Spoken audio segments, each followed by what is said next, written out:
ariko ngiye kamubwiye iyo wamenye ndamukubita rwose ntabwo wamenye ko ari ibyo ngibyo mujyaho mukamutetesha ariko iyo namumenye ntarara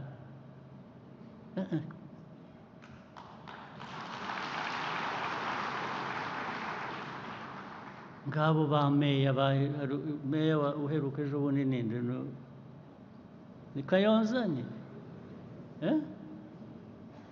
aba Kayonza ni bande hano ni Kayonza ni habaye iki local government minister ari hano yes habaye iki muri Kayonza ubwo rega nabwo ndavuga urugero rumwe mu ngero igihumbi nazibaha ariko reka duhere kuri urwo ngo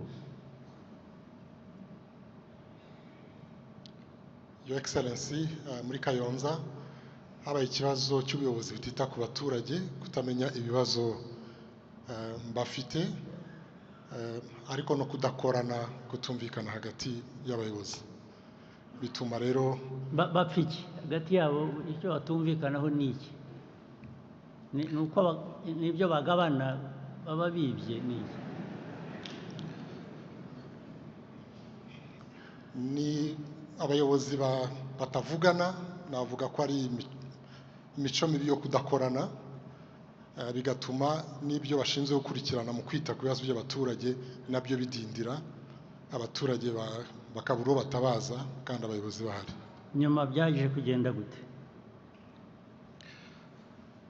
cyavuyemo nuko abaturage kubera kuburira icyizere abo bayobozi bageze aho bitabaza abahisi n'abagenzi by'umwihariko ku bibazo by'amapfa yari yatewe n'izuba ryinshi izuba se uwo muyobozi yari gutanga izuba ntabwo ari byo ndavuga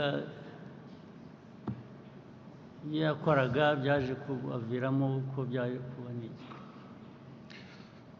yes sir bifite aho bihuriye kubera yuko ubusanzwe abaturage bagaragaje ko bafite ikibazo ko bashonje leta ifite uburyo yabagoboka ariko icyo gihe kubera ko abayobozi bari bahugiye mu kutumvikana ntabwo babashe kubikurikirana bari bahugiye mu ko bo batari bashonje bo ntibari bashonje ga nicyo kibazo yes sir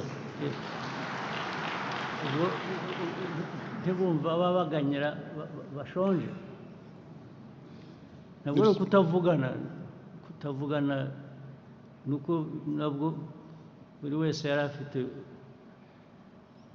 ibyo akora bimuha iby'abandi badafite hanyuma uko byagenze rero ni uko abayobozi babishinzwe babonye ko abayobozi badakwiye gukomeza kuyobora akarere babakuraho byamaze igihe kingana iki Your Excellency byamaze igihe kinini kuko baganirijwe inshuro nyinshi n'inzego zitandukanye ariko gufata umwanzuro nyirizina wo kubakuraho ugeranije n'ibibazo byari bihari byaratinze bitinda kubera iki mwebwe mwicaye aha ngaha ku muhanda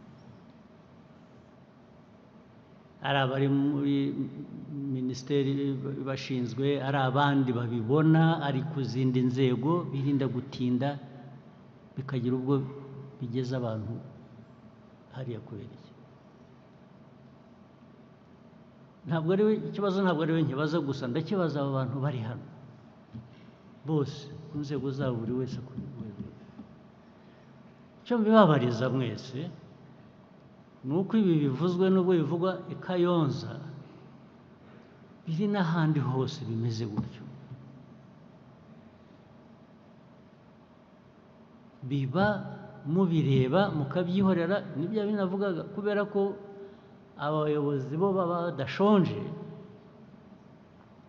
bo ntacyo babuze ntabwo bita ku bandi bakeneye bo ibyo bashaka abo ngabo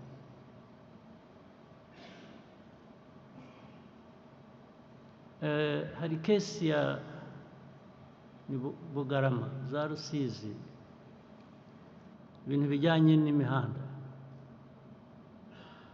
baba bicariye umuntu wa infrastructure Yes, mumbwire kiriya kibazo cy'umuhanda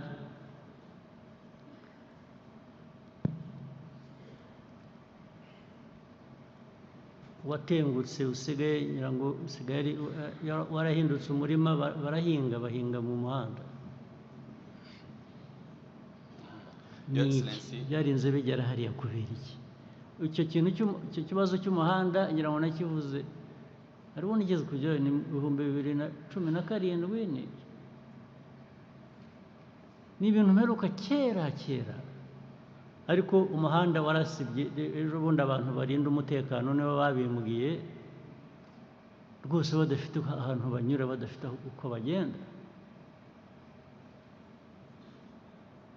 Ikibazo cyagenze gite Minisita? Mu by'ukuri Your Excellency, twavuga ko habayeho uburangare ku rwego rwacu nka Ministry mu guhitamo ibishyirwa imbere mu ikorwa ry'imihanda, kuko hari imihanda myinshi yakozwe kuva byavugwa mwabisaba ndetse n'abaturage babisaba kuva imyaka yashize 2017, kuko mu by'ukuri uriya muhanda warangije ubuzima bwawo wari wagenewe muri 2017. Kuva icyo gihe umuhanda wari ukeneye guhita usanwa. Ni umuhanda w'ingenzi uhuza igihugu cyacu n'ibihugu duturanye ndetse ukanafasha inganda ziri hariya. Habaye ikirego byagenze gute?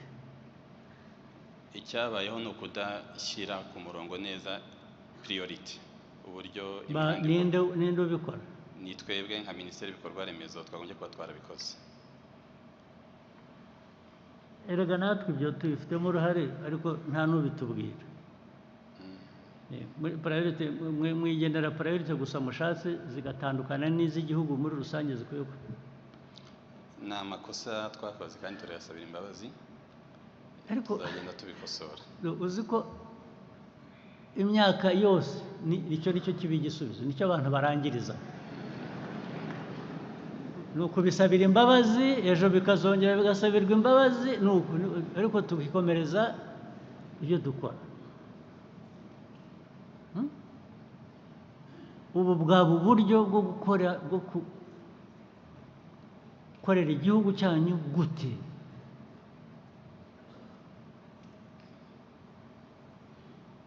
Ariko uravuga ko amafaranga yabuze yo gukora uwo muhanda? Ntabwo amafaranga yari yabuze, ahubwo ni ukudashyira ku murongo neza ngo tumenye ibikwiye guherwaho n'ibikurikira. Ibyo se bizakorwa nande? Tuzabikorerwa nande?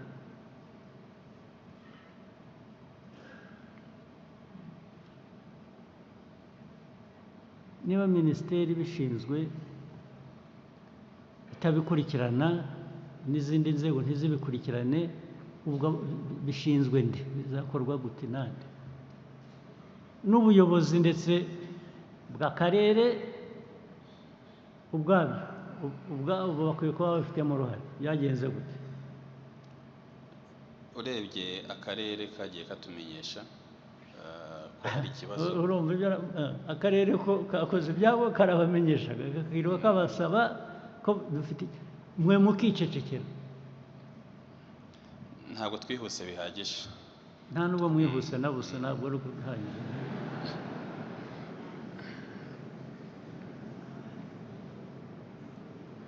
Ariko se ibi bigenda bigaruka, imyaka ikaba 5, ikaba 10, ikaba 15, ikaba 20, muragira ngo abantu bagire bati? Nibyo navugaga, biriya ureba Genizi bajya ku muhanda, ni Genizi harya niko babyita, bagatera amabuye bakoze babampa ngo bankubitire babirukanse ku manywa y'ihangwe. Nge nzi ko bazambabarira, ntabwo bazapfa nanjye.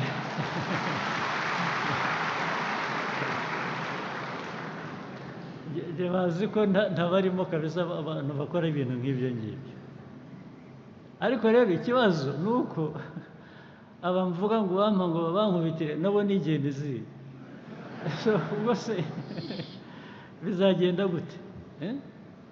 Namwe ko muri urwo rugero, ubwo agakora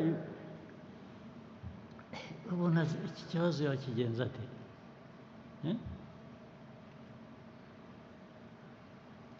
Ibintu byahoraho imyaka igashira indi kaza muri aho mukabisabira imbabazi gusa. Uzi akantu kamwe maze kuvanamo muri ibyo bicarije,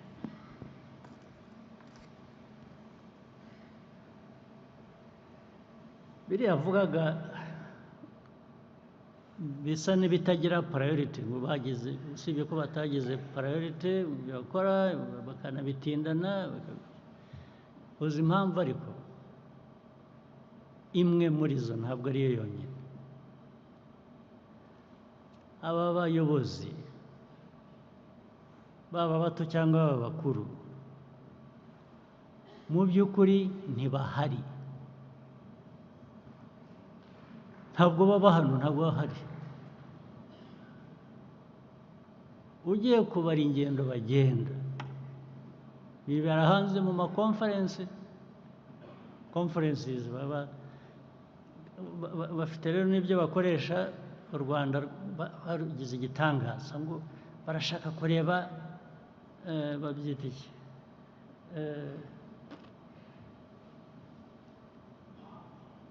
best practice. Ngo best practice iba mu Rwanda, ngo bakirwa bahamagara. Ubu habona ba ministers nka 5, 6 kugera ku 10 bose barandika basaba kugenda. Nkabaza barajyahe? Ngo bagiye baramutumiye kandi biri important ko bajyayo, bagiye gutanga amasomo.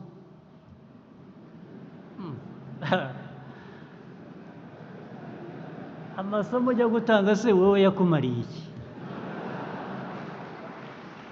Wabanje ukareba ayo masomo ugiye gutanga wowe icyo akumariye. Icyo navanye mu Prime Minister, ubu Minisita kuzongera guhaguruka hano akavuga ngo aragiye, muzajya mubanza munsobanurire icyo agiye kuzana.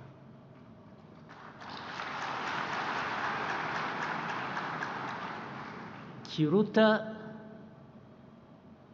icyo yari akwiriye kuba atanga ku Banyarwanda, kuba ari hano. Ariko iri genda ryandambiye, Prime Minister, undebe unyumve ngo ryandambiye. Murabyumva? N'aba ba ministers bamwe bari hano mu nyumve. Iri genda ryabo ryandambiye, muzajya mubanza musobanurire neza. Si ukubisobanura neza gusa, muzajya munabisobanura mu gihe. Tubanze twumvikane icyo turi butakaze umuyobozi natagenda,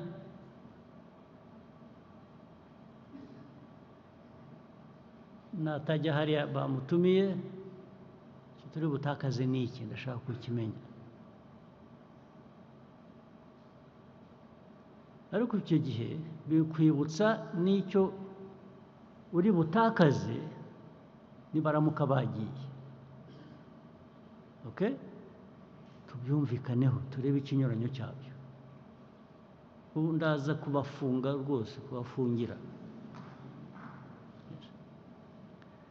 Kandi hamwe twashyize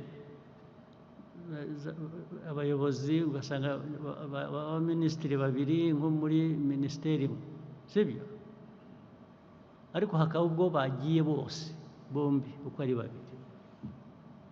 bitari minisiteri imwe, bitari minisiteri yindi ya 2, 3, 4, abantu bose bagiye.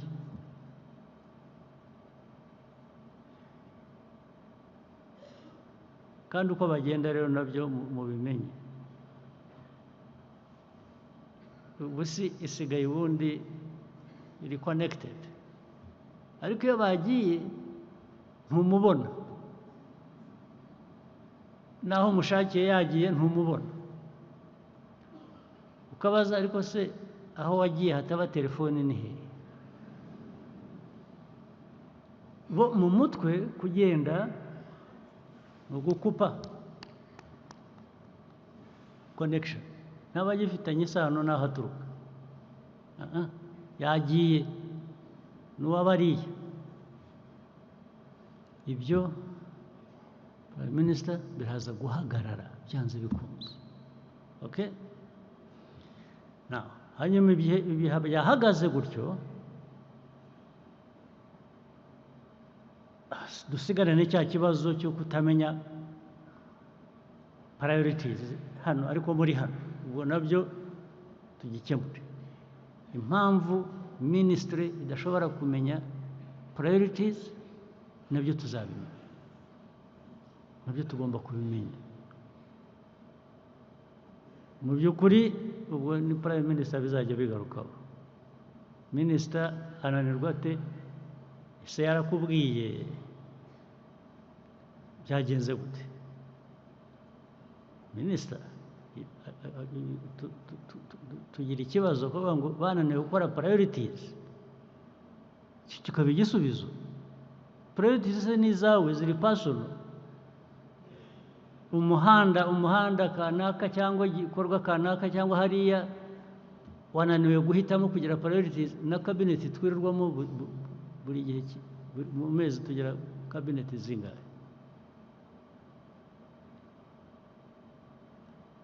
Utigeze ubishyira hano ngo uti mfite ibintu hano amikoro ntahagije ariko dufite ibintu bitugoye bingana bitya, abantu bakagufasha kureba. Noneho priority ntabwo ziri personal, ntabwo ari iz'umuntu ku giti cye ngo nuko ari umuyobozi runaka.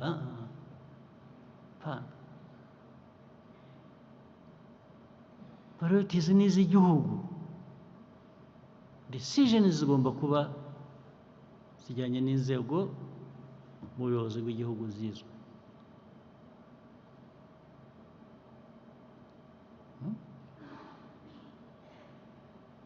Ibi byose ndabitinda kubera iki? Nta kuntu RPF backbone niyo backbone y'iyi government y'ibikorwa y'amajyambere y'ibi byose. Aba bayobozi benshi tuvuga ni bamwe muri mwe, ni kadazi muri mwe. Barangiza mukatubwira ngo nta makosa, twananiwe kumenya priorities. None ngo kumenya priorities gute?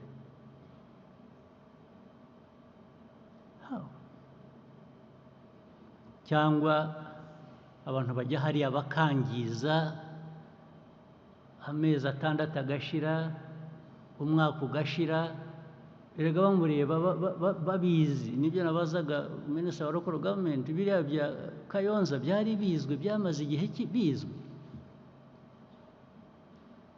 Ubu mwaracecetse, mwahisemo ba Kayonza n'abandi babizi babishinzwe, mwahisemo kubiherekeza uko bimeze ngo abaturage bagere kuri uriya rwego. Murashaka ko bagera bati? Murashaka ko abaturage bagera bati? Cyangwa murumva inshingano za nyirizi? Ubwo se bijyanye na RPF n'amatwara yayo mashya ni iki? Amatwara mashya ya RPF ni iki? Cyangwa n'aya mbere n'ubundi mugomba kuba mwarabeshya gatari ko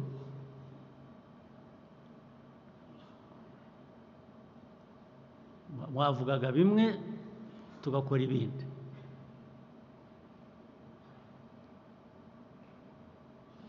Ibyo RPF bavuga,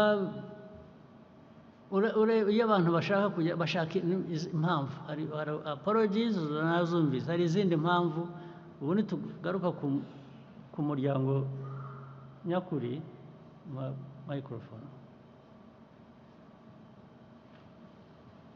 twibaza